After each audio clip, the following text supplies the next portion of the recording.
안녕하세요. 신탁 통치가 왜 미소의 동상이몽이었는지에 대해서 살펴보도록 하겠습니다. 이 사람이 바로 미국 대통령 프랭클린 루즈벨트고요. 소련의 스탈린이 되겠습니다. 이 두 사람은 서로 다른 꿈을 꾸고 있었는데요. 한반도 전체에 자국의 우호적인 정부를 수립하겠다라고 생각을 했습니다. 그러나 1947년 3월에 트루먼 독트린에 의해서, 바로 미국 대통령인데요, 이 트루먼 독트린에 의해서 미소의 대결이 본격적으로 이렇게 시작이 되면서 미소 공동위원회는 실패하고 말았습니다. 따라서 조선의 정치 지도자들이 잘못된 찬반탁 논쟁 때문에 모스크바 3상회담이 조선에서 실현될 수 없었고, 따라서 분단될 수 없었다, 이런 식에 있어서의 설명은 별로 현실적인 근거가 없다라고 볼 수 있겠습니다. 자, 이제 본격적으로 살펴보겠습니다. 전에 이야기했듯이 신탁 통치는 미국의 프랭클린 루즈벨트의 국제 협조 노선이었고요. 이거는 무슨 말이냐면요, 공산주의 국가인 소련까지를 포함하여서 신생 독립국들을 독립을 시켜주는데 자치 능력을 기를 때까지 신탁 통치를 하겠다, 이런 구상이었습니다. 그래서 이게 조선에서 모스크바 3상회담으로 구체화되게 되는 거고요. 일조의 민주적인 임시정부를 구성한다라고 돼 있습니다. 그런데 이게 바로 미소의 동상이몽이었었다라는 거죠. 왜냐하면 미국과 소련이 만나서 새로운 민주적인 임시정부를 수립한다라는 것은 한반도 전체에 하나의 정부를 수립한다라는 말이고요. 이 정부는 친미 아니면 친소가 될 수밖에 없었기 때문입니다. 그래서요, 이런 식으로 모순된 결정들에 서로 합의를 할 수 있었었던 거는 서로 믿는 구석이 있었었다라는 거죠. 소련의 입장에서는 한반도의 자익이 압도적으로 우세하기 때문에, 그래서 제가 살펴봤듯이 7대3 정도로는 자익이 앞서기 때문에 새로 수립될 임시정부의 자익이 많이 참여하고, 그렇다면 한반도에 친소적인 정부가 수립될 수 있다라고 소련은 그렇게 생각을 했습니다.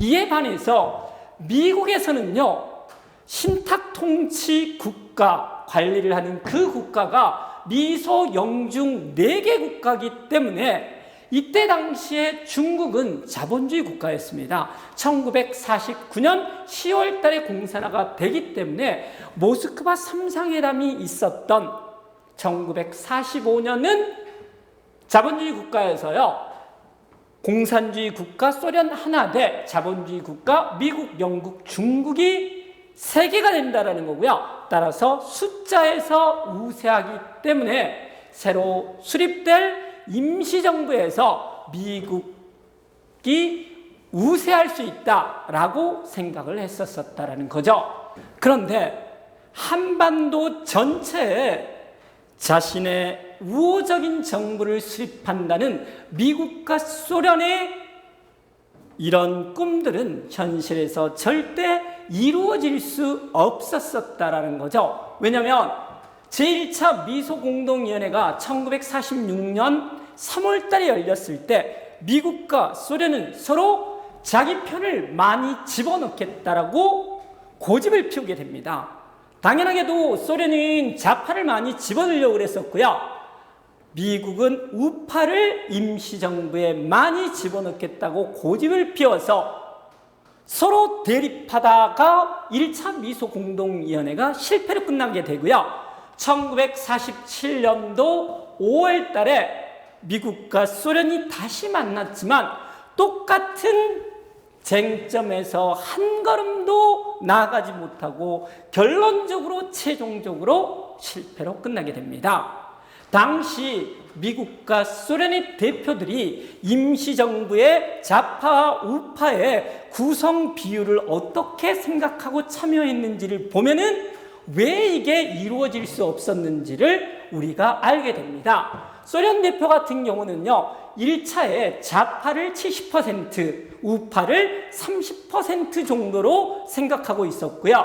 2차에서는 더 자기 편을 많이 집어넣겠다라고 고집을 피웠는데요. 2차에서는 75%가 좌파여야 되고 25%만 우파가 들어가야 된다고 생각을 했습니다. 이에 비해서 미국 대표는 2차 미소공동위원회에서 좌파를 40%로 잡고 있었습니다. 그리고 우파를 60%로 잡고 있었다라는 거죠. 그래서 40% 대 75% 거의 2배 가까이 차이가 나고 있었기 때문에 절대로 미국과 소련은 합의하기가 어려웠었고요. 이런 합의를 어렵게 만든 결정적인 요인은 바로 냉전의 시작이 되겠습니다. 1947년 3월 달에 그 이전에 전체주의 국가에 대항을 해서 미국과 소련이 친구로서 손을 잡았지만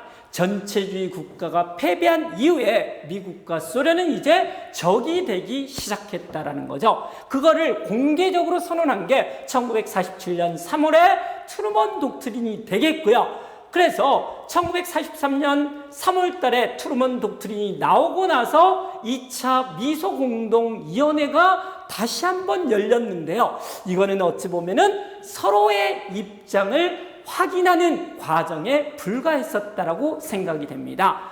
이렇게 해서 미소공동위원회가 성공하기 어려웠었다라는 이야기를 했었는데요.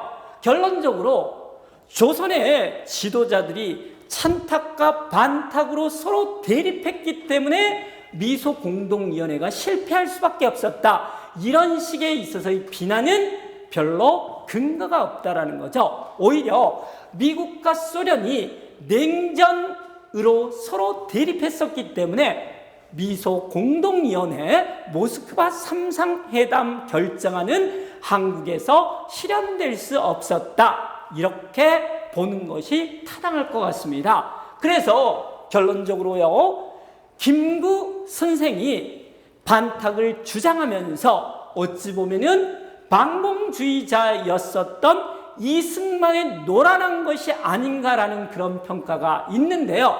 결코 그렇게 생각할 수 없다라는 거죠. 김구 선생 같은 경우는 민족의 완전한 자주 독립을 처음부터 끝까지 주장했었기 때문에 절대로 찬탁을 받아들일 수가 없는 입장이었었고요. 앞에서 이야기했듯이 이거는 김구 선생님만의 생각이 아니라 당시의 일반적인 민족 구성원들의 원초적인 감정이었다. 이렇게 생각할 수 있겠습니다. 이승만 같은 경우는 미소공동위원회에 누가 참여를 하냐면요, 결정적으로 소련이, 공산주의 국가인 소련이 참가를 하는 것에 의해서 완전한 반공주의자인 이승만의 입지가 좁아질 수밖에 없었기 때문에 모스크바 3상회담에 대해서 결사적으로 반대할 수밖에 없었던 것입니다. 마지막으로요, 이 우파에 대항하는 좌파의 찬탁 노선이라는 것은 물론 소련하고 북한의 협의 과정에서 제일 처음에 비공개적이긴 했지만 반탁 입장에서 1월 3일에 찬탁 입장으로 공식적으로 표명을 하게 되는데요. 조선공산당 대표였었던 박헌영 같은 경우가 어찌 보면은 이 논쟁에서 가장 큰 실패를 겪은 사람이 되겠습니다.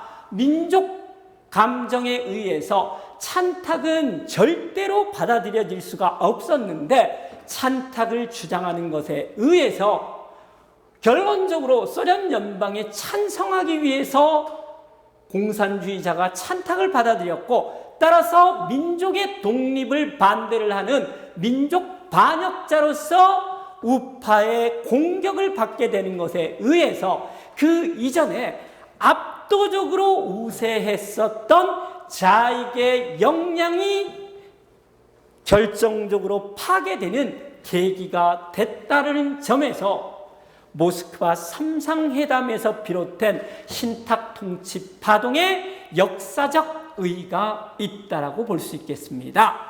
신탁 통치 파동에 대해서는요, 여기까지 3번으로 끝을 내겠습니다. 감사합니다.